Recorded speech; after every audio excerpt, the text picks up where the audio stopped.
Pernah kebayang nggak ada satu buku dalam sejarah Indonesia yang ditulis sambil buron, ngumpet dari polisi rahasia, dan punya tujuan buat ngubah total cara berpikir satu bangsa? Nah, buku itu adalah Madilog, mahakaryanya Tan Malaka. Yuk kita bedah bareng gagasan di dalamnya. Coba deh, bayangin suasananya. Tahun 1942, di sebuah pondok kecil dekat Cililitan, Jakarta.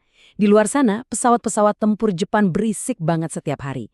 Tapi di dalam, seorang buronan politik lagi fokus nulis sebuah mahakarya. Ya, inilah kondisi lahirnya Madiwog, ditulis tangan ya selama 8 bulan penuh dalam persembunyian total. Nah, pertanyaannya kan, emang apa sih isi buku ini sampai dianggap radikal banget? Gagasan apa di dalamnya yang begitu mengancam sampai harus ditulis dan disembunyiin dengan resiko sebesar itu? Itulah yang mau kita kulik sama-sama. Oke, sebelum kita masuk ke isi Madilog, kita perlu kenal dulu sama penulisnya. Soalnya, kisah Tan Malaka ini bukan cuma soal revolusi, tapi juga kisah seorang intelektual yang, ironisnya, justru terus-terusan kehilangan senjatanya, buku. Tan Malaka sendiri yang cerita betapa tegangnya suasana waktu itu. Setiap kata yang dia tulis diiringi sama ancaman yang nyata banget. Bukan cuma dari pesawat tempur di atas, tapi juga dari patroli Kempeitai, polisi rahasia Jepang, yang bisa datang kapan aja. Buku ini benar-benar lahir dari kondisi yang genting banget. Dan ini nih yang bikin kita geleng-geleng kepala. Tan Malaka itu ibaratnya kutu buku, tapi nggak punya buku. Berkali-kali koleksi buku yang susah payah dia kumpulin harus ditinggal atau disita gara-gara aktivitas politiknya. Puncaknya, bahkan satu buku pinjaman yang penting banget, Das Kapitalnya Karl Marx, harus dia sembunyiin di Empang. Coba bayangin, di Empang, biar nggak ketahuan tentara Jepang. Terus pertanyaannya lagi, gimana caranya orang tanpa buku referensi bisa nulis sebuah mahakarya? Jawabannya ternyata bukan di rak buku, tapi ada di dalam kepalanya sendiri. Gini, Tan Malaka itu membangun perpustakaan di dalam otaknya. Ini mirip kayak musisi jenius yang hafal seluruh simfoni di luar kepala atau programmer jagoan yang bisa ngoding rumit tanpa lihat contekan sama sekali. Dia nyebut metodenya jembatan keledai. Ini tuh semacam sistem kode mental, singkatan-singkatan yang cuma dia yang ngerti, tapi bisa dia urai jadi analisis yang super dalam. Jadi, semua referensi di Madilog itu datangnya dari perpustakaan gaib ini. Keren banget kan? Ini simbol perlawanan intelektual yang sesungguhnya. Oke, kita udah tahu gimana buku ini ditulis. Sekarang, yuk kita masuk ke dagingnya. Sebenarnya, masalah apa sih yang mau diselesain sama Tan Malaka lewat Madilog? Menurut Tan Malaka, penghalang terbesar kemerdekaan kita itu bukan cuma penjajahnya loh, tapi cara kita berpikir. Dia nyebutnya logika mistika. Sebuah cara pandang yang lebih percaya sama hal-hal gaib, tahayul, dan pasrah sama nasib, ketimbang pakai akal sehat dan bukti nyata. Nah, di sini kita bisa lihat perbedaannya tajam banget. Di satu sisi, ada logika mistika yang ngelihat dunia ini diciptain dalam sekejap lewat sebuah kata atau firman. Yang rohani itu lebih penting dari yang kelihatan.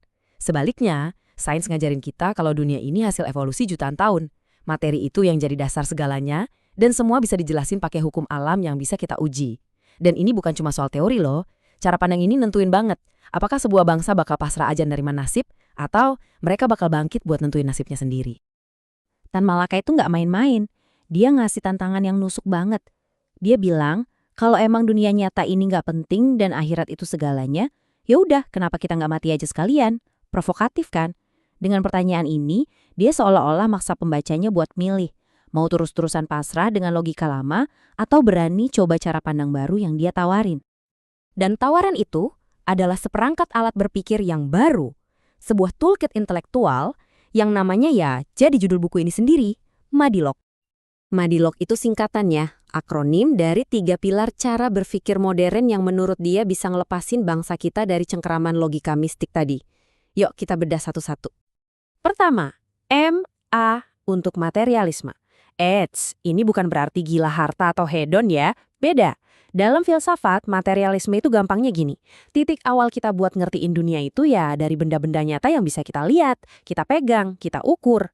Bukan pikiran yang nyiptain kursi, tapi ya kursi yang dari kayu dan besi itu yang nyata. Dan pikiran kita cuma mencerminkan keberadaan si kursi itu. Kedua, untuk dialektika. Ini cara kita melihat dunia sebagai sesuatu yang nggak statis. Dunia itu terus bergerak, terus berubah, dan penyebabnya adalah pertentangan. Sejarah itu nggak lurus-lurus aja, tapi lompat-lompat karena ada konflik. Contohnya, masyarakat feudal runtuh karena ada benturan antara kaum bangsawan sama petani. Nah, di zaman modern, pertentangannya antara kelas buruh sama kelas pemilik modal. Intinya, perubahan itu lahir dari konflik. Dan yang terakhir, LOG, untuk logika. Nah, ini mesinnya. Kalau materialisme itu bahan bakunya, fakta-fakta nyata, dan dialektika itu peta jalannya, cara kita lihat pertentangan, maka logika inilah mesin yang ngolah semuanya. Biar apa? Biar kita bisa narik kesimpulan yang benar, yang valid, yang bisa dipertanggungjawabkan secara ilmiah. Oke, jadi kita udah punya 3 alat. Materialisme, dialektika, logika. Tapi buat apa sih semua alat berpikir yang kedengerannya ribet ini? Tujuan akhirnya apa? Jawabannya cuma satu kata. Revolusi. Tan Malaka itu bukan filsuf yang cuma duduk di menara gading ya. Buat dia, ngubah cara berpikir itu bukan tujuan akhir, tapi cuma alat. Alat buat sesuatu yang jauh lebih besar. Jadi, kenapa Madilog ini penting banget buat dia? Logikanya tuh sebenarnya simpel dan runut banget. Langkah pertama, biar benar-benar merdeka, Indonesia harus punya industri modern. Setuju kan? Langkah kedua, industri modern itu butuh sains dan teknologi. Jelas. Nah, langkah ketiga yang paling penting, sains dan teknologi nggak bakal bisa tumbuh di masyarakat yang pikirannya masih kejebak sama logika mistika. Kita butuh fondasi berpikir yang ilmiah. Dan fondasi itu ya, Madilog. Jadi inilah tujuan akhirnya. Madilog itu senjata. Senjata intelektual buat kaum pekerja. Biar mereka sadar sama kekuatan mereka. Senjata buat ngebongkar semua omongan lama yang bikin kita pasrah dan diem aja. Tujuannya ya untuk membangun fondasi sebuah negara yang merdeka. Bukan cuma di atas kertas, tapi juga merdeka dalam cara berpikirnya. Pada akhirnya, seluruh semangat Madilog itu bisa kita rangkum dalam satu kutipan terkenal dari Karl Marx ini. Buku ini bukan cuma ngajak kita mikir, tapi manggil kita buat bertindak.